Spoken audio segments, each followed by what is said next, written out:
ese pueblo, Señor, que necesita esa capacitación, que anhela, Señor, esas herramientas espirituales, Dios, para poder hacer tu obra, Padre. Úsanos para la gloria tuya, bendice tu iglesia, bendice, Dios mío, cada corazón dispuesto, Señor, y bendice, Dios mío, Señor, cada obra, Dios mío, Señor, que cada uno hace, Dios mío, con amor para ti, oh Dios. En el nombre de Jesús de Nazaret, te damos gracias, Señor, por tu fidelidad, por tu amor y por tu misericordia en Cristo Jesús, Señor nuestro. Amén y amén. Gloria a Dios. ¿Amén o no? Bueno, gloria a Dios. Póngase cómodo, hermano, sáquenle punta al lápiz. Vamos a continuar con nuestra enseñanza. Estamos viendo el mensaje del Señor a las iglesias, las 7 cartas de Apocalipsis, cartas a las iglesias de Éfeso, la iglesia deseada, de Esmirna, la iglesia del sufrimiento, el martirio, Pérgamo, la iglesia que se casó con el mundo, y ahora seguimos Tiatira. Amén. Iglesia de Tiatira. Bueno, creo que si tienen preguntas acerca de esta enseñanza que estamos dando, las vayan anotando allí, y el lunes, con la ayuda del Señor, vamos a darle un buen tiempo para responder sus inquietudes acerca de esto. Lo estamos viendo de una forma devocional, una aplicación práctica. No estamos viendo arqueología, ni historia, ni nada de esas cosas. Estamos tomando la referencia bíblica para aplicarla a nuestra vida. El Señor dijo que reveló todas estas cosas a través de su siervo Juan. Le reveló las cosas que debían suceder pronto. Amén. Y aunque esto es historia, esto ya pasó, esto no ha dejado de sucederse. Amén. Porque el acontecimiento siguiente está próximo también a manifestarse. Bueno, el día y la hora nadie la sabe, no estoy poniendo fechas. Capítulo 2, verso 18. ¿Lo tiene, hermano? Vamos, ubíquese, Apocalipsis, capítulo 2, verso 18, mensaje a Tiatira.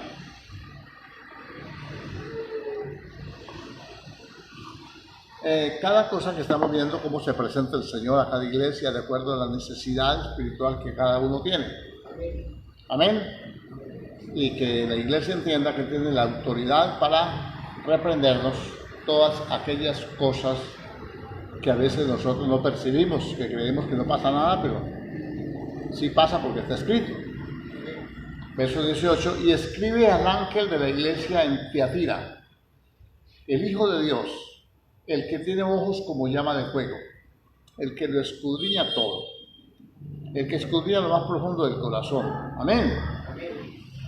Y pies semejantes al bronce bruñido, el que recibió todo el juicio por el pecado de ustedes, que lo que escudriña todo, que lo sabe todo, dice esto: yo conozco tus obras, vuelve y exalta las obras.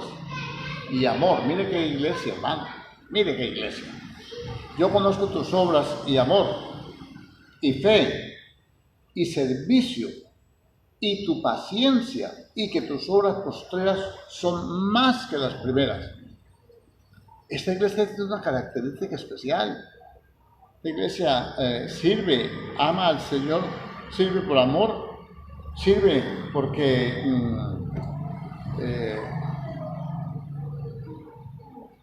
tiene conocimiento, tiene revelación del Señor, amén. Y ha perseverado, ha tenido paciencia, luchas.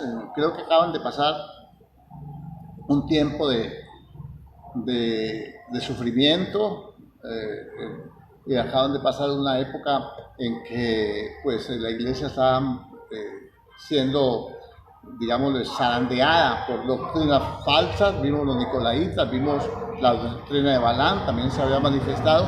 Ahora en este otro ciclo, esta iglesia, quiero que entienda esto, esa doctrina, esa decadencia del amor de Éfeso, ese sufrimiento de algunos por amor en Esmirna, y ese casamiento con el mundo, esa participación de los que se dicen ser judíos y no lo son, sino que mienten, sino sinagoga de Satanás. Eso trae unas influencias secuencialmente en la vida espiritual de una iglesia. Aquí lo estamos mirando pues por cada mensaje, ¿no? Que son mensajes proféticos que nos anuncian todas estas cosas. Y dice así, todo eso hace que sucedan, que se vayan dando otras manifestaciones, que el enemigo vaya usando cada flanco que se va descubriendo, se va haciendo una fortaleza para el enemigo. Y dice, pero tengo unas pocas cosas contra ti, que toleras que esa mujer Jezabel, que se dice profetiza, enseñe y seduzca a mis siervos a fornicar y a comer cosas sacrificadas a los ídolos. Amén. Vamos a ir por partes. Mire, aquí lo primero que nosotros tenemos que entender es que a Dios no le gusta que toleremos, si le está hablando a un siervo, al ángel de la iglesia en Tiatira.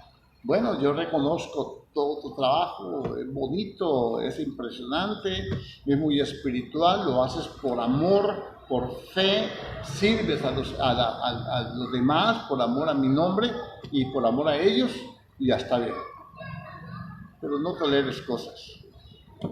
A veces una persona en esta condición, el anhelo de su corazón es que la iglesia crezca, que se desarrolle los ministerios, que cada uno alcance un nivel y todo, y entonces empieza a tolerar ciertas conductas incorrectas. Amén. Se empiezan a tolerar ciertas cosas. Yo no estoy de acuerdo con algunos que dicen no, porque hay que tolerar. No hay que tolerar nada, hay que soportar, que soportar es muy diferente a tolerar. Tolerar es permitir, soportar es resistir. Amén. Es muy diferente. Permitir a sobrellevar un peso, una carga. Amén o no.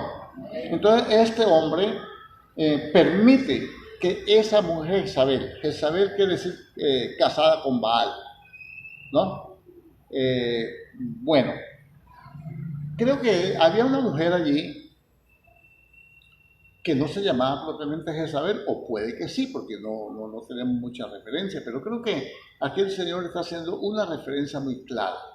De ahí para los que dicen que no hay que estudiar el Antiguo Testamento, que el Antiguo Testamento ya fueron cosas que pasaron, no, el Señor lo usa, porque toda la Escritura es útil para enseñarnos. Se escribió para nosotros, para que aprendamos de Él. Y aquí vemos una enseñanza y dice que esa mujer Jezabel, que se dice profetiza, y yo creo que hace referencia a la Jezabel del primer libro de Reyes, en el tiempo de Acab, cuando el profeta Elías se ministraba. Y dice que se dice profetiza, enseña y seduzca a mis siervos a fornicar. Bueno. Vamos a entender primero que la fornicación que habla aquí es espiritual. Y la fornicación espiritual, como consecuencia también, como lo vimos en el mensaje pasado, también trae el libertinaje perdón la redundancia, el libertinaje que viene a parar en la fornicación carnal, digámoslo así. Amén. Vamos a mirar un poquitico a esta Jezabel, el primer libro de Reyes, capítulo 18, veremos algunas características para que podamos entender qué es lo que el Señor le reclama a esta iglesia, a este siervo. Bueno,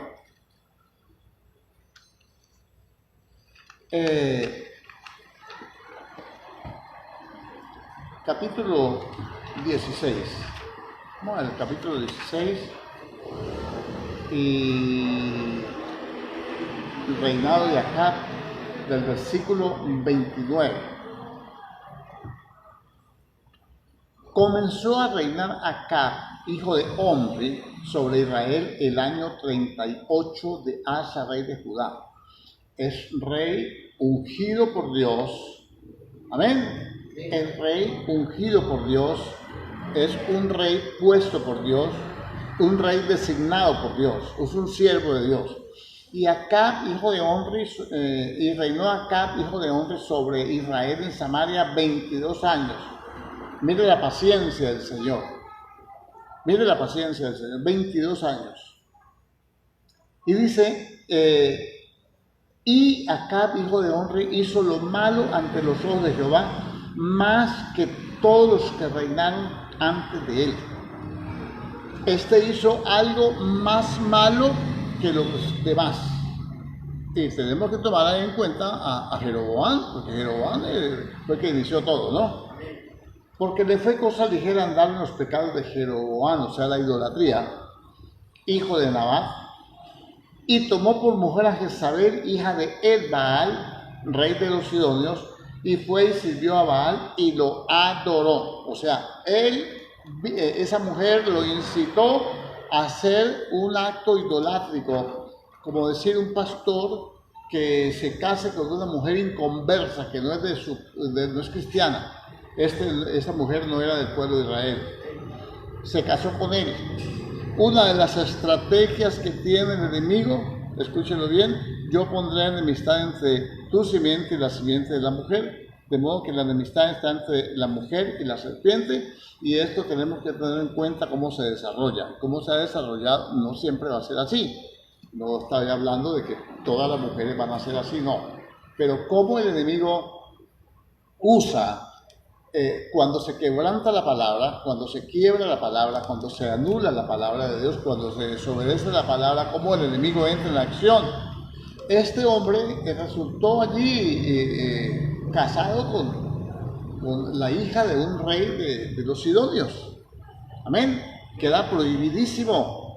Dios nos dijo, no se van a mezclar con pueblos vecinos porque aprenden sus mañas, aprenden sus cosas, aprenden sus idolatrías y todo. Por eso ellos tenían que conservarse puros, porque de ahí saldría la simiente santa a la cual se le había hecho la promesa. Tenía que ser un pueblo limpio, puro, sin contaminación, como nosotros también, hermano, porque de nosotros va a salir la novia pura, santa y gloriosa que va a irse con el Señor.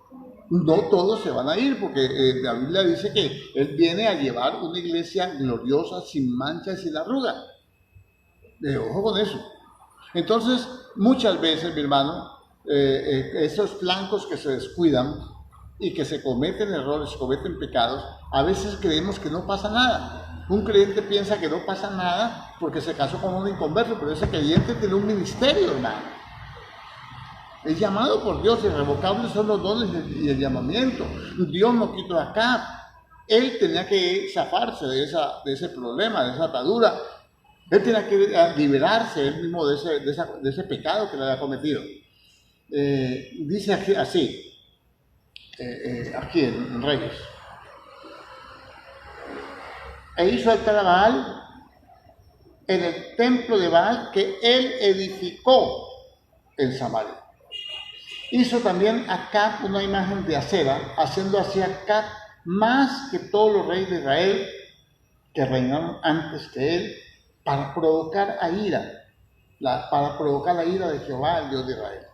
Entonces, el tiempo de apostasía va a suceder lo mismo, no hay nada nuevo debajo del sol. Esto está escrito como ejemplo para nosotros. Vamos a Apocalipsis y dice que a este le fue cosa ligera. Este hombre seguramente se casó con una mujer inconversa. En esa época ya vimos la cultura griega, vimos los judíos que eran sinagoga de Satanás. Ahora vemos que la fe cambia, amén, y el hecho de que uno sea cristiano y redimido por la sangre de Cristo, y dice uno, gloria a Dios, el pueblo bendito de Israel. Un ejemplo, no estoy blasfemando a Israel, no vaya a hacerlo usted tampoco.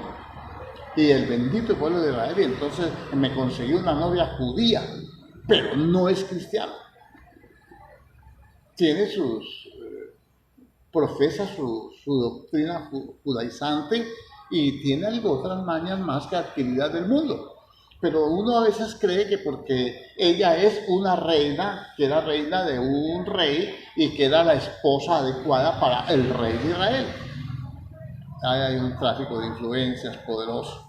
A veces la gente piensa que porque un siervo, que porque es un elegido de Dios, escogido, un privilegiado, alguien que Dios le ha dado un ministerio, tiene que conseguirse la novia, que tiene que ser de mucha altura, de mucha alcurnia, de la mejor familia o del estatus social, sin saber qué clase de persona espiritualmente sea. Ahí cometió el primer error este siervo. Y entonces nosotros vemos aquí en el capítulo 17, dice, en el capítulo 18, a ver, bueno, 18.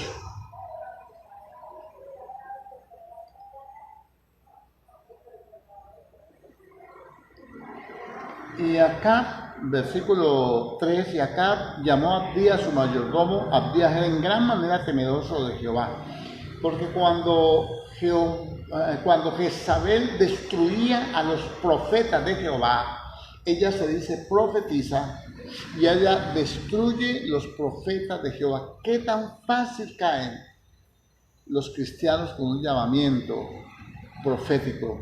Que los hay, porque los ministerios están vigentes. Amén. Hay que examinarlos, pero están vigentes.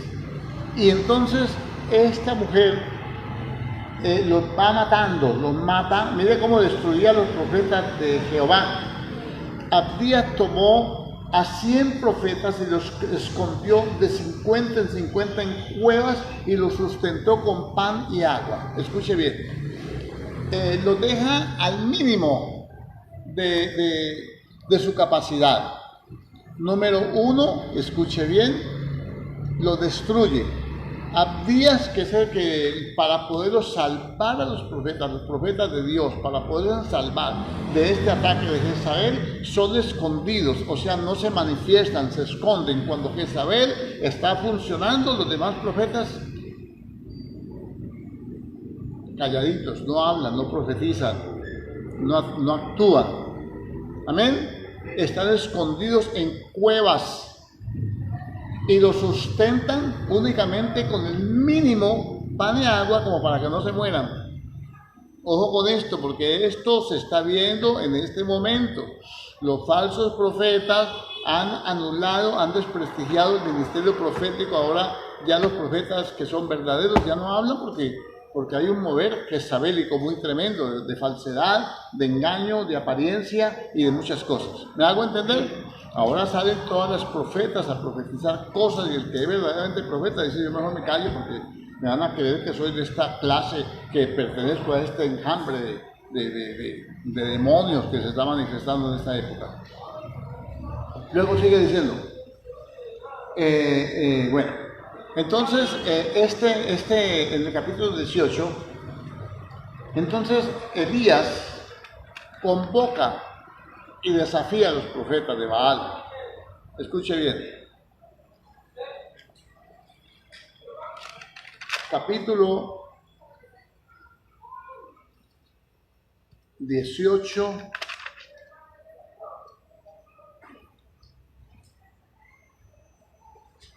Vamos a ver. Espere que me cogió un poquitico desubicado.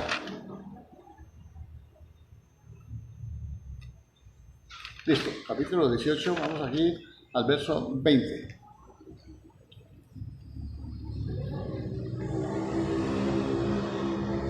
Vamos a ver.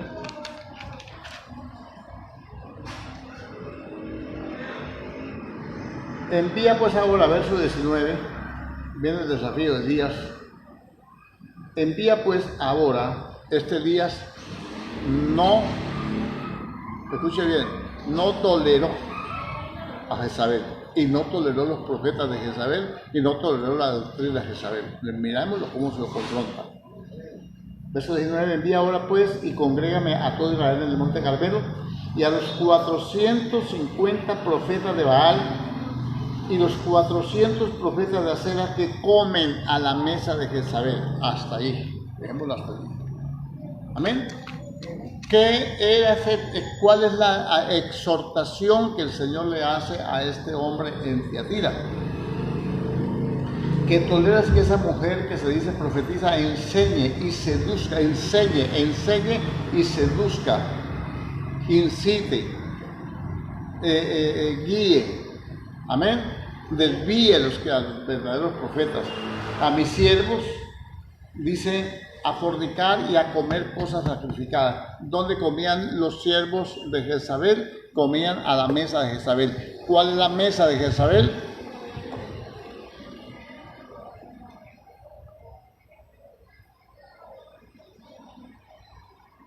¿Estamos aquí o no? ¿Qué se sirve en una mesa? Diga, comida. ¿Cuál es la comida espiritual de un pueblo? La enseñanza. Enseña y seduzca a mis siervos a comer cosas sacrificadas a los ídolos y a fornicar. Al comer cosas sacrificadas a los ídolos, que están fornicando espiritualmente, porque ellos están dejando a Dios para irse detrás de un ídolo. ¿Hago entender? Bueno, entonces mi hermano, aquí viene, y es cuando después de la iglesia de Pérgamo, que vino ese casamiento con el mundo, entonces ahora se manifiesta la consecuencia de eso, y es que entró más o menos del año 300 y más, siglo IV más o menos, es cuando aparece el romanismo en la iglesia del Señor. Entonces, la persecución fue dura, y la mejor manera de acabar con la persecución es haciendo una alianza. Amén. Y ellos aceptaron la alianza que les proponía el Imperio Romano, y se romanizó la iglesia. Entonces empezaron la idolatría, empezaron a los santos, los muñecos, y a reemplazar ídolos por otros. Y entonces esa es más o menos, empieza el papado. Para hablar más claro, aquí empieza el papado. Con Gregorio I empieza el sistema del papado. Entonces esta mujer se dice profetiza. Ella no es profeta, ella se dice que es profetisa. Ojo con lo que le voy a decir, porque a lo mejor va a ofender a muchos. Los profetas no se nombran profetas ellos mismos. Es Dios el que los nombra. Y Él mismo constituyó a unos y a los otros y a los otros. Amén. El mismo que constituyó los pastores, los maestros, el que constituye los profetas.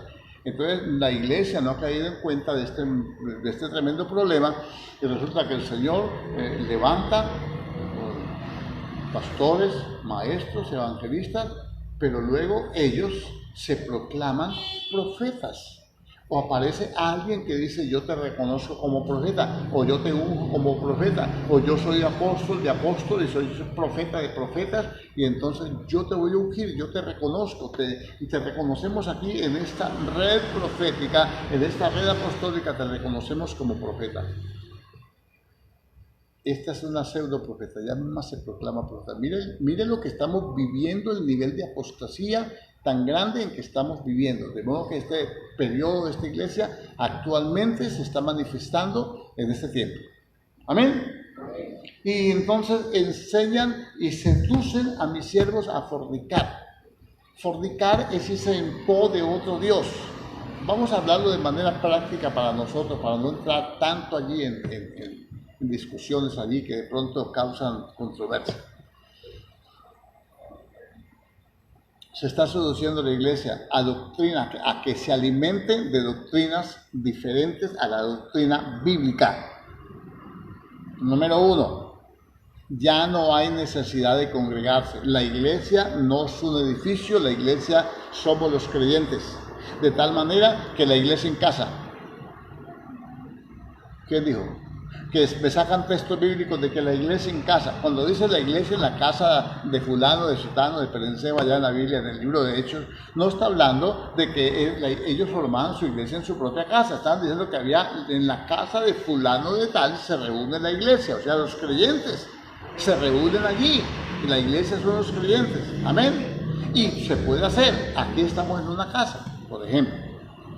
Bueno, número 2, les enseñan y seducen a mis siervos a fornicar. Los seducen a dejar la fidelidad a Dios. Por ejemplo, comer cosas sacrificadas a los ídolos. Creo que esto lo venimos hablando hace rato. Participar del paganismo. Ellos sacrificaban en los altares, hacían los sacrificios para los dioses paganos, y luego traían esa carne sacrificada, ofrecida a los demonios, porque lo que los gentiles sacrifican no lo sacrifican a Dios, sino a los demonios, y lo ponían a la mesa, y Jezabel los daba eso y los hacía participar a ellos, que también eran pseudoprofetas, porque eran profetas de Jezabel, no eran profetas de Jehová. ¿Me hago entender? Entonces, hermanito querido, usted tiene que entender algo. Hay iglesias que tienen profetas de la iglesia o profetas del pastor, no son profetas de Dios.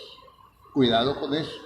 No se deje confundir, no se deje arrastrar. Estas cosas las estamos hablando porque hay cosas que van a suceder pronto, que son el juicio de Dios, la venida del Señor.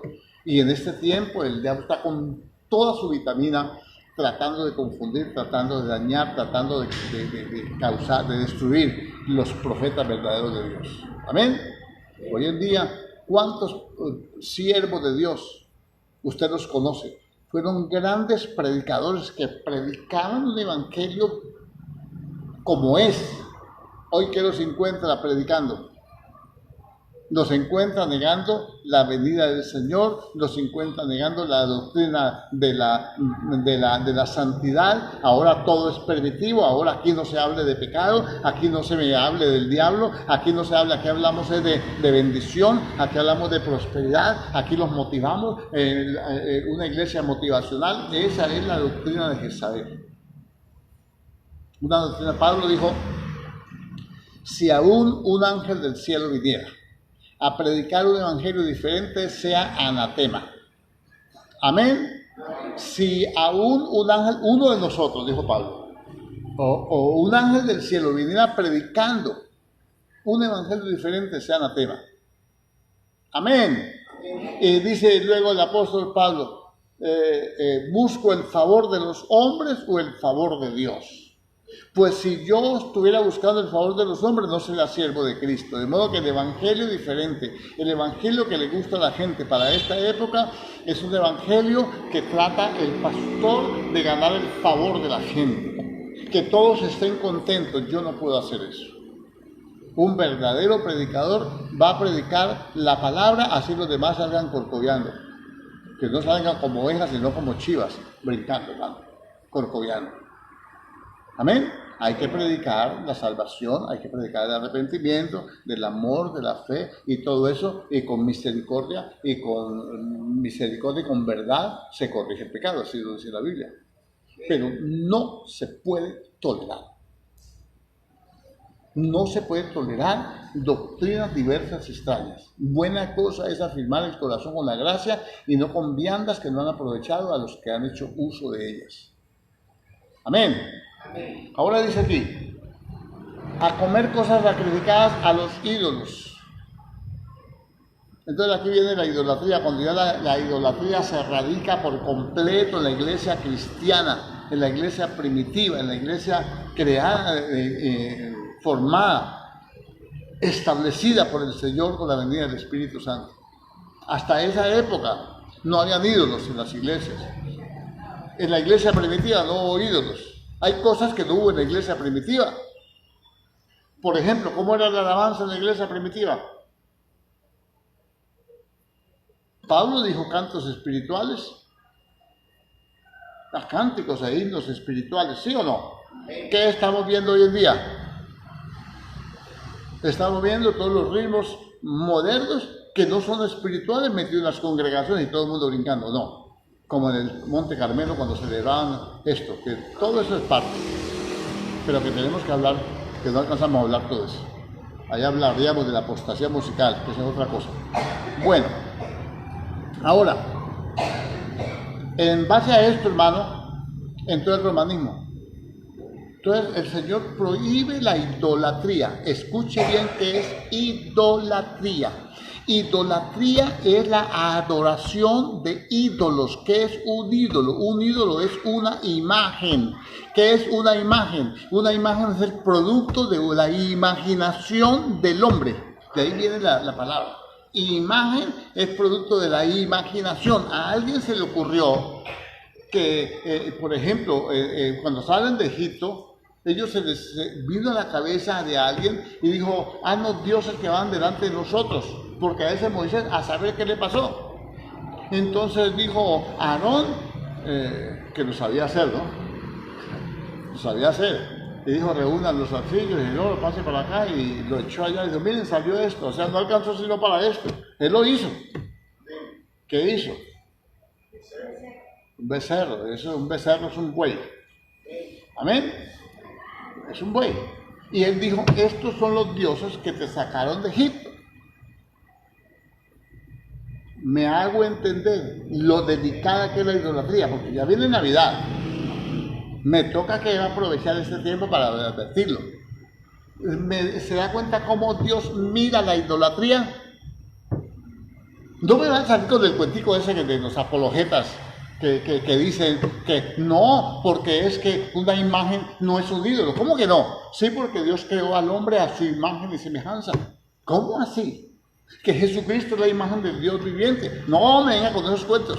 Está hablando de otra cosa, hermano. Vamos a ir a la Biblia. Deuteronomio.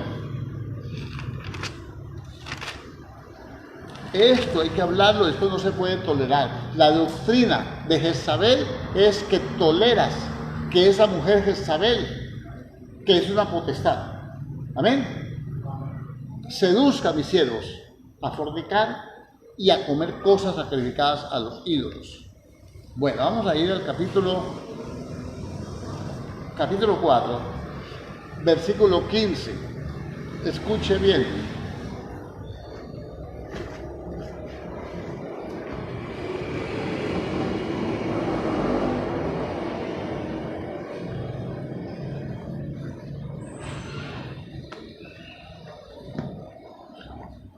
Deuteronomio capítulo 4, verso 15. Guardad pues un poquito vuestras almas. ¿Un poquito o mucho? Guardad mucho, guarde su alma. ¿Qué tanto, pastor? Mucho, dice Dios.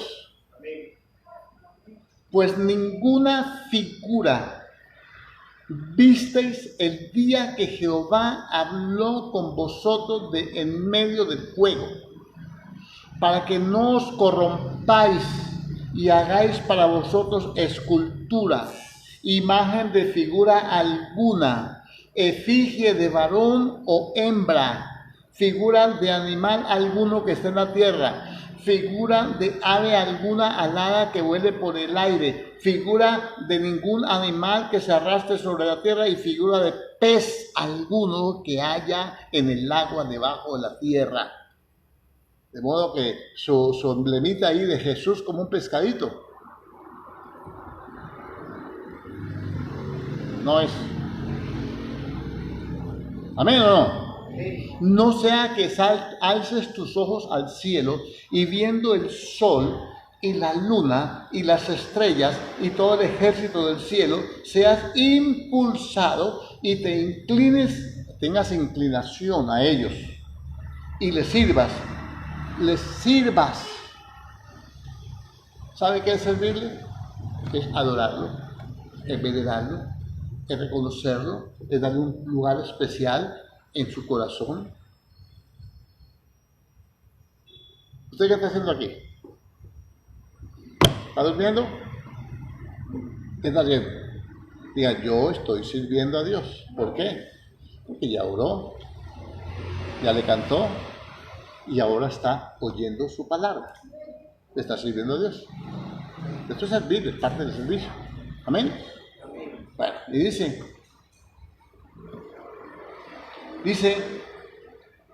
y viendo el sol y la luna y las estrellas y todo el ejército del cielo, seas impulsado y te inclines a ellos. El ejército de los cielos son ángeles, arcángeles, querubines, serafines. Amén. Que el arcángel Miguel con una espada pisando en la cabeza de la serpiente. No, hermano, eso no es para el pueblo de Dios. Eso son trampas. Eso es idolatría. Amén. Que con la estampita de San Judas tan feo en el bolsillo, que con la Virgen del Agarradero, agarrarme a mí primero. Dice efigie de varón o de hembra o de pez o de ave alada, tampoco el Espíritu Santo, tampoco es una paloma. Un día se manifestó como una paloma para hacerse visible y mostrar el símbolo, el significado de él sobre Jesús en el bautismo. Amén. Por ejemplo, el Señor Jesús un día tomó cuerpo, nació de María la Virgen, se hizo hombre, se encarnó, vivió entre nosotros, murió, crucificado, resucitó al tercer día. ¿Sí o no? ¿Y qué dice el apóstol Pablo? Y si a Cristo Jesús le conocimos así, ya no le conocemos así. De tal manera que el que está en Cristo, nueva criatura, las cosas viejas pasaron, he aquí todas son hechas nuevas. ¿Lo ha leído o lo quiere leer? Segunda carta a los Corintios, capítulo 5, verso 17. No, antes. El 15. Del 14. El amor de Cristo, porque el amor de Cristo nos constriñe pensando en esto. Que si uno murió por todos, luego todos morimos. Para que los que vivimos ya no vivamos más para nosotros mismos, sino para aquel que murió y resucitó por nosotros. Y si a Cristo Jesús le conocimos según la carne, de aquí en adelante a nadie conocemos así, ni a Cristo Jesús. Por eso es que cuando empezamos a hablar de Apocalipsis, hablamos del capítulo 1. Y Juan casi se muere del susto cuando vio al Señor glorificado. Ya no le conocemos así. Y cuando Juan lo vio, sus ojos como llama de fuego, hermano, su voz como estruendo de muchas aguas, sus pies como bronce bruñido, como bronce encendido. Y dije, ¿esto qué pasó? Y Juan casi se muere del susto. Y le dijo, no temas que soy yo. Porque ya no es el Cristo histórico, por favor. Usted no puede tener al Señor colgado de un madero allí, uno lo pinta con ojos azules, otros con ojos negros, unos rubio, otros moreno. Hay uno negro en Puerto Tejada. Eso es según la imaginación. Entonces, la imaginación produce una imagen. ¿Amén o no? Bueno, ahora dice, ¿lo está leyendo, hermano? Léame ese versículo, hágame el favor. Léalo, encuéntrelo, léalo, márquelo. Yo creo que tiene que marcarlo. Porque el amor de Cristo nos constriñe. Segunda a los Corintios 5:14, escúchelo. Porque el amor de Cristo nos constriñe pensando esto. Que si uno murió por todos, luego todos murieron. Y por todos murió, para los que viven, ya no vivan para sí, sino para aquel que murió y resucitó por ellos. De manera que nosotros de aquí en adelante a nadie conocemos según la carne. Y aun si a Cristo conocimos según la carne, ya no le conocemos así. Dale. De modo que si alguno está en Cristo, nueva criatura es. Las cosas viejas pasaron, he aquí, todas son hechas nuevas. Bueno, entonces ahora usted viene al Señor. Amén. El enemigo quiere que usted no conozca al Cristo glorificado, al del capítulo 1 de Apocalipsis, al que viene pronto, al que tiene ojos como llama de fuego, que todo lo escudriña, que estuvo parado en el Cordero de Dios que estuvo sacrificado por nosotros. El que resucitó no quiere que lo conozca así, quiere que siga conociendo al que está colgado de una cruz. No, ese ya no está colgado. Ya no está colgado. Ya no le conocemos así. Ahora lo conocemos es glorificado, sentado a la derecha del Padre y listo para venir en el tiempo que se cumpla todas las cosas, en el cumplimiento del tiempo. Amén. Ahora, escuche bien. No sea que alces tus ojos al cielo y viendo el sol y la luna y las estrellas y todo el ejército de ellos seas impulsado y te inclines a ellos y les sirvas, porque Jehová tu Dios los ha concedido a todos los pueblos debajo de todos los cielos.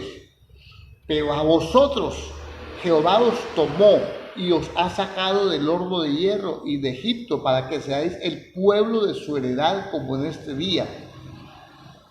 Eso Dios se lo permite a todos los pueblos que hay en la tierra, todos los pueblos debajo del sol, pero a nosotros no, porque Él nos tomó para ser un pueblo especial, un pueblo santo para Él, y esas cosas nos desvían. Por eso dígale no a la fiesta de las brujas. Dígale no a la parranda santa. Dígale no a la Navidad.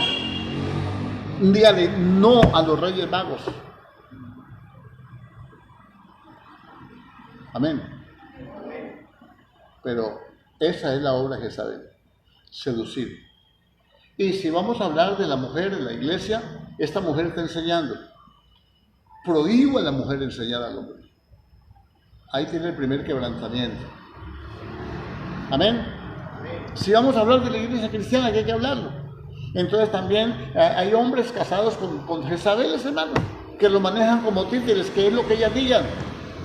Que ella es la que... No, en esa iglesia, hermano, usted mira, la pastora es más templada que el pastor. Dije, oye, ¿cómo así que lleva la autoridad o qué? No, allá es lo que diga la pastora. Dije, vea pues, y no leen la Biblia, y la ven y no la entienden. Y vaya, dígale Jezabel. Y ella es la profeta. Casi siempre en toda parte. Donde las mujeres, hay mujeres con llamados, si Dios las llamó, bienvenidas. Gloria a Dios. Como ayudas. Amén. No para que andan aquí, porque Dios no permite hacerlo. No para que anden, porque esa Jezabel anda aquí. Y si no, mire el capítulo 17 de Apocalipsis, cómo ahí anda encaramada en una bestia.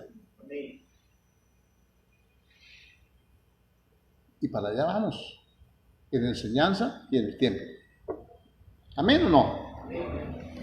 Bueno, sigamos en Apocalipsis. Miremoslo.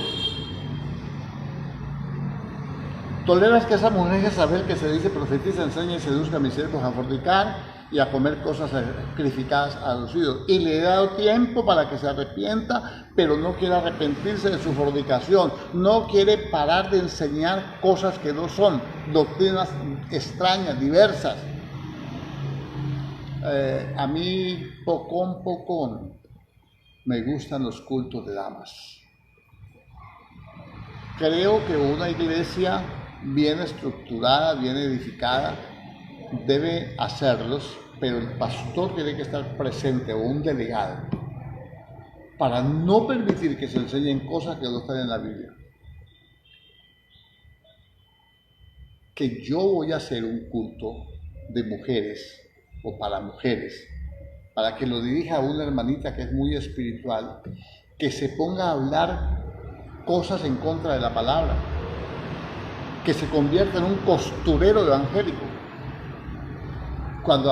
¿Qué hay que hacer pues cuando reunimos? Dijo el apóstol Pablo. Cada uno aporta o tiene salmo, doctrina, lengua, interpretación, hágase todo para edificación, y estamos perdiendo el tiempo, hermano, haciendo actividades, enseñándole a las hermanas a tejer, enseñándole a las hermanas cómo se le quitan las plumas al pollo para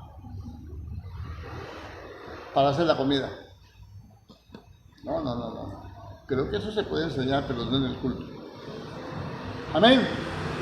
Le ha dado tiempo para que se arrepienta, pero no se quiere arrepentir. Entonces desvían, quitan los ojos del Señor y lo ponen en las actividades. Hay iglesias que la fe de ellos y el Dios de ellos y la visión, y habla más de la visión que del Señor, y la visión. Otros hablan más de dinero, de prosperidad, hablan más de siembra, de cosecha que del Señor. Ojo con eso. He aquí yo la arrojo en cama y en gran tribulación. ¿Dónde la va a arrojar? En la misma cama que fornicó. Esa misma cama le va a servir para sufrir las consecuencias de su fornicación. Estamos hablando de fornicación espiritual, aunque la otra Jezabel también le jalaba la fornicación y a la hechicería, porque esa es la hechicería es dominar a las personas, dominarles el alma. Amén. Por eso es que hay tanta gente confundida, hermano. Usted ve que hay muchos cristianos que saben, hermano, hacer muchas cosas, saben picar papel, saben de todo, pero no saben cómo orar, no saben cómo pedirle a Dios. no tienen doctrina, no tienen conocimiento de la palabra. Y mantienen las iglesias, saben danzar, saben arreglar la iglesia, saben poner festones, saben poner luces, saben poner de todo, mi hermano, pero no saben orar, no saben evangelizar, no saben predicar la palabra. Y entonces dice, aquí yo la arrojo en cama y en gran tribulación a los que con ella adulteran. Es una iglesia y hay algunos que están recibiendo esas enseñanzas. Esos van a ir a la gran tribulación, lo dice la Biblia. Es una iglesia. Pero si usted observa, hermano, yo conozco tus obras y amor y fe y servicio y tu paciencia, y que tus obras posteras son más que las primeras, y parte de esta iglesia se va a ir a la tribulación. Con un siervo que ha trabajado arduamente. ¿Por qué? Porque hay una mujer, una pseudo profeta, que se dice tener revelación y ser enviada por Dios, haciendo cosas que no son, confundiendo.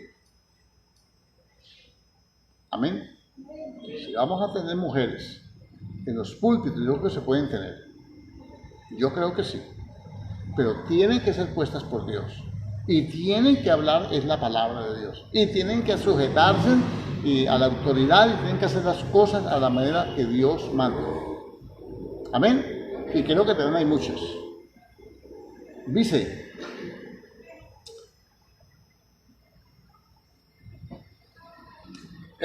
voy a arrojarlos a la gran tribulación si no se arrepienten de las obras de ella. Y a sus hijos, o sea, ellos fornican con Jezabel. Y Jezabel produce hijos. ¿Amén o no? Pablo dice a Timoteo, mi hijo Timoteo. Pedro le dice a Juan Marcos, verdadero hijo en la fe. ¿Sí o no? El apóstol Juan le dice a hijitos míos. Pablo igualmente. Quiere decir, aquellos que han nacido y han adaptado ese sistema, esas iglesias. Amén. Entonces, a ver, hermano, si aquí yo les enseño una herejía, les enseño, por ejemplo, que usted es salvo, su familia va a ser salva, si usted viene y trae una ofrenda de tantos dólares mensual, yo voy a orar y su familia va a ser salva. Eso es una herejía.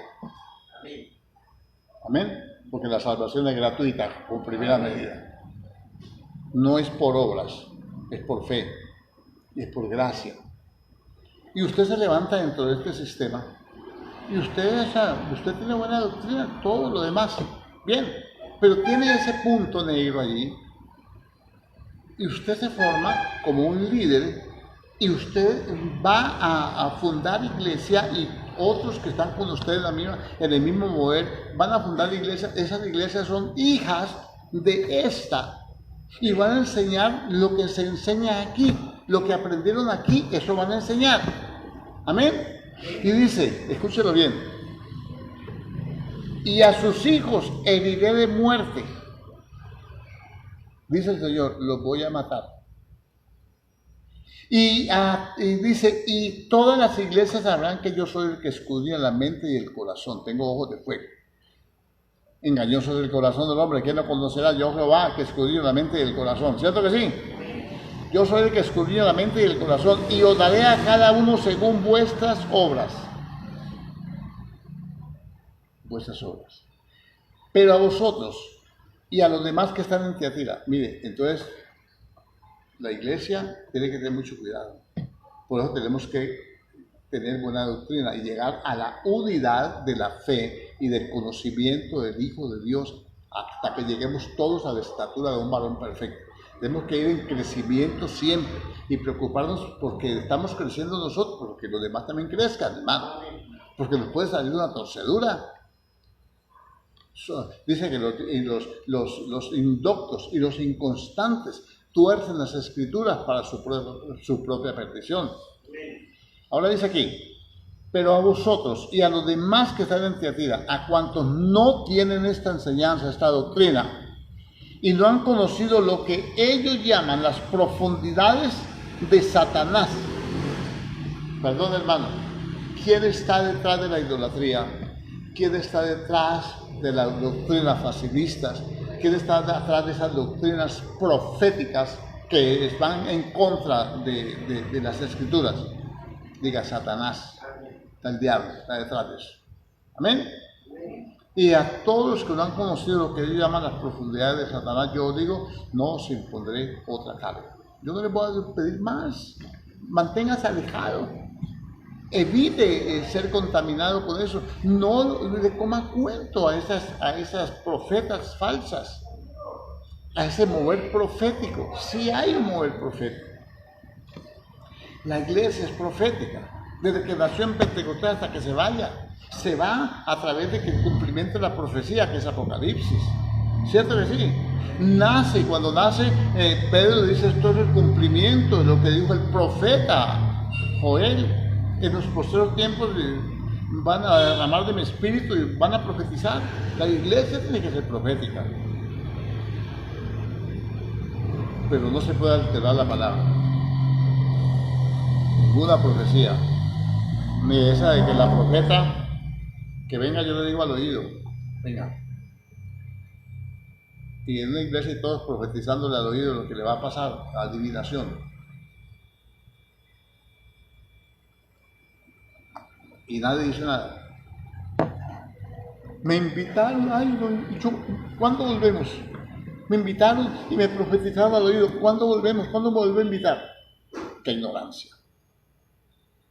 ¡Qué ignorancia, hermano! Y recibiendo la enseñanza. Pero lo que tenéis, retenerlo hasta que yo venga. Al que venciere, ¿a quién tiene que vencer? A Jezabel. ¿Cómo se vence a Jezabel? Elías convocó al pueblo en el monte Carmelo. Mira, bueno, ¿hasta cuándo divagaréis entre dos pensamientos? Si Baal es Dios, servidle a Baal. Y si ustedes creen que Jehová es Dios, sírvanle a Dios, pero defínanse. Ahora, vamos a comprobar que es Dios. Hagan su altar. Ustedes que son más, háganlo primero. Y yo voy a hacer el mío. Y vamos a clamar. Y el Dios que responda con fuego, ese es el Dios verdadero.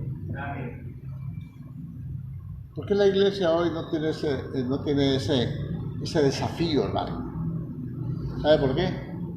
Porque hay que clamar. Porque hay que clamar.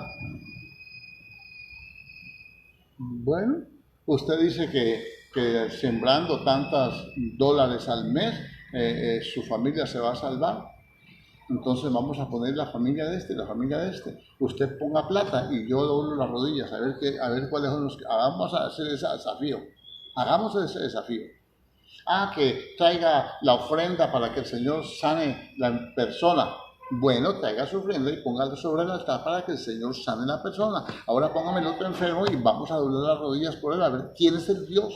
¿Cuál es el que responde? El que se sane es el Dios verdadero. No es que se sanó, sino el que lo sanó. ¿Por qué la iglesia no tiene esos desafíos? Porque poco a poco se nos ha ido inyectando un poquito de aquí, otro poquito de allá, otro poquito de allá. Amén. Pero lo que tenéis, retenerlo hasta que yo venga. Lo que usted ha recibido, no se lo deje quitar. Lo que Dios le ha enseñado, lo que usted ha experimentado en Dios, no se lo deje robar. No se lo deje imponer por ninguna doctrina, por ningún profeta, por ningún sabio de eso, ni nada de esas cosas. Al que vencer y guardar mis obras al fin, yo le daré autoridad sobre las naciones y la regirá con vara de hierro y serán quebradas como vaso de alfarero, como también yo la he recibido de mi Padre. Y le dará la estrella de la mañana, es Cristo Jesús, ¿no? El que tiene oído, oiga lo que el Espíritu dice a las iglesias. Ahora, déjeme, yo termino aquí. No estamos viendo estos pasajes de una forma teológica ni de revelaciones profundas. Estamos aplicándolo a nuestra vida, tratando de entender qué es lo que Dios nos quiere decir, qué es lo que viene, qué es lo que tenemos que prepararnos. Ya la historia y toda esa arqueología y todo eso ya lo hemos visto en algunas ocasiones. Pero miremos Isaías capítulo 28. Y se da cuenta que eso no solamente fue en el tiempo de Jezabel, que se manifestó después, hermano. Y se manifestó antes y después. Capítulo 28, libro de Isaías.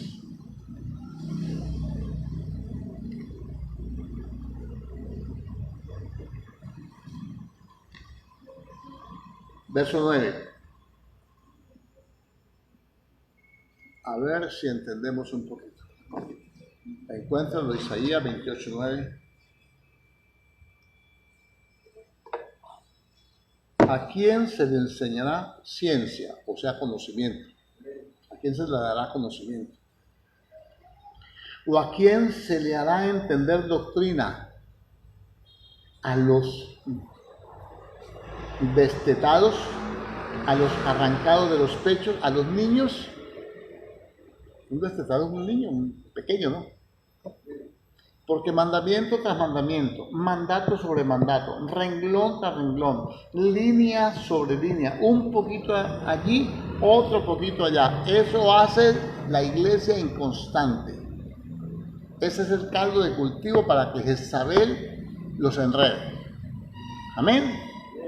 Entonces los deslumbran con un montón de profecías, un montón de revelaciones. La gente se ilusiona, se queda con la boca abierta, los toma como superestrellas a ellos y caminan en ese mover. Dice, ¿a quién se le enseñará doctrina? Porque un poquito de aquí, un poquito de allí, otro poquito de allá. Porque en lengua de tartamudos y en extraña lengua hablará a este pueblo, cuando vino el Espíritu Santo en el Pentecostés, a los cuales dijo, este es el reposo, da el reposo al cansado, y este es el referido. Mas no quisieron oír, eso no es problema de los predicadores, es problema del pueblo. Amén. La palabra pues de Jehová les será mandamiento tras mandamiento, mandato sobre mandato, renglón tras renglón, línea sobre línea, un poquito allí, otro poquito allá, hasta que vayan y caigan de espaldas y sean quebrantados, enlazados y presos. ¿Qué es el caldo de cultivo para que estos falsos profetas se manifiesten? Si seguimos leyendo esto, termina el caos en la gran tribulación. ¿Cuál es el caldo de cultivo para que se manifiesten todas estas cosas? La ignorancia, el no querer oír la palabra. Mire, este es el reposo. Venid a mí todos si estáis trabajados y cargados, yo daré reposo, yo os haré descansar. No quisieron. No quisieron oír. Amén. Clama a mí y yo te responderé, pero no quisieron. Mi pueblo es destruido porque le faltó conocimiento. Les faltó enseñanza. No, porque desechaste el conocimiento. Cuando uno desecha el conocimiento, después le hace falta.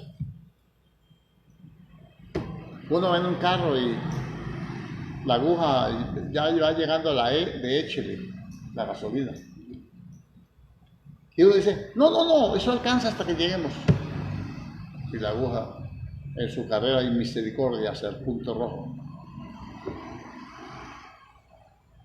Pasó por 3, 4, 5 estaciones de servicio. Lleva dinero en el bolsillo. Pero por la pereza de no parar, por el afán de llegar, por el afán de otras cosas, siguió de largo. De pronto se quedó tirado en la mitad del camino. No llegó. Sin decirle las consecuencias, las cosas que le pueden pasar por eso. ¿Por qué? ¿No había dónde echar gasolina? ¿No habían gasolineras? Muchas. ¿Tiene dinero? Sí. ¿Por qué no paró y le echó? Es que me dio pereza. Yo creí que llegaba. Yo creí que no tenía que congregarme, yo creí que no había necesidad de orar, yo creí que no era necesario escuchar la enseñanza, yo creí que no era necesaria la exhortación, yo creí que me las sabía todas. Hasta que se dan de espaldas, caigan, queden enlazados y presos, cautividad. Amén. Entonces la doctrina de Jezabel ya fue cuando se mete el romanismo y empezó el catolicismo en la iglesia, con el papado. Se desechó la doctrina del Señor, ahora se buscan otros métodos para llegar. ¿En qué afecta eso a la iglesia cristiana nuestra? Porque después viene la restauración en la reforma, ¿no? Pero ¿qué afecta eso para esta época, conocer nosotros eso? Igual, hermano, que el Señor nos ha dicho qué es lo correcto, cómo es que lo tenemos que adorar en espíritu y en verdad, cómo es, y estamos deseando eso. El Señor nos dice qué es lo que tenemos que hacer, pero no lo hacemos. Amén. Por ejemplo, sin santidad nadie lo verá. Somos pocos los que nos preocupamos por eso. Ah, no, el Señor sabe que yo soy así. Sí, el Señor sabe, ¿cómo no va a saber? No hay forma de engañarlo. Dice, no dejando de congregarnos. Y la gente, ay, hoy no tengo ganas. Que el perdón, no. Candeles que le doy. Amén. Que la misericordia tampoco. Entonces, aunque nosotros sepamos las cosas, y ahí nos parecemos al romanismo, que cambiaron la doctrina del Señor por ídolos. Y hoy tenemos también ídolos. Tenemos idolatría porque la iglesia nuestra es la mejor, la más bonita. El pastor mío es el más simpático. Claro que yo los entiendo. Gloria a Dios. ¿Ve? Que la iglesia mía es la más antigua, la más numerosa, que esto acá. Eso es idolatría, ¿no? Y si vamos y miramos, la primera carta de los Corintios dice, y que no sean idólatras, como está escrito, se sentó el pueblo a comer y a beber y se levantó a jugar. Eso es idolatría. Padre Celestial, en el nombre de Jesucristo, te damos gracias, te damos la honra, la gloria, la alabanza, la adoración, la exaltación, el honor. Creemos, Señor, que tú eres fiel. Creemos, Dios de los cielos, que tú nos estás advirtiendo, Señor, de las cosas que vienen. Y que tenemos que aplicar estas enseñanzas, esta palabra, Señor, a la actualidad, a lo que estamos viviendo, lo que estamos percibiendo, lo que estamos notando, lo que nos está también afectando, Señor. Y te pedimos que nos ayudes, que nos bendigas, que nos levantes, que nos fortalezcas y que hagas de cada uno de nosotros un instrumento para la gloria tuya, Señor. Bendice tu pueblo, Señor, con un espíritu de sabiduría y de entendimiento. Bendice tu pueblo con un espíritu de fe, de gracia, de poder. En el nombre de Jesús de Nazaret, que podamos ser entendidos de tu voluntad, lo que es bueno, agradable y perfecto delante de ti, Señor. Gracias te damos en el nombre de Cristo Jesús. Amén y amén. Gloria a Dios. Amén. Mañana, hermanos, con la ayuda del Señor, 7 de la mañana, si no dispone de otra cosa, estamos aquí para un tiempo de clamor. Dios les bendiga y la invitación es para todos, también para los de las redes. Amén. Dios les bendiga.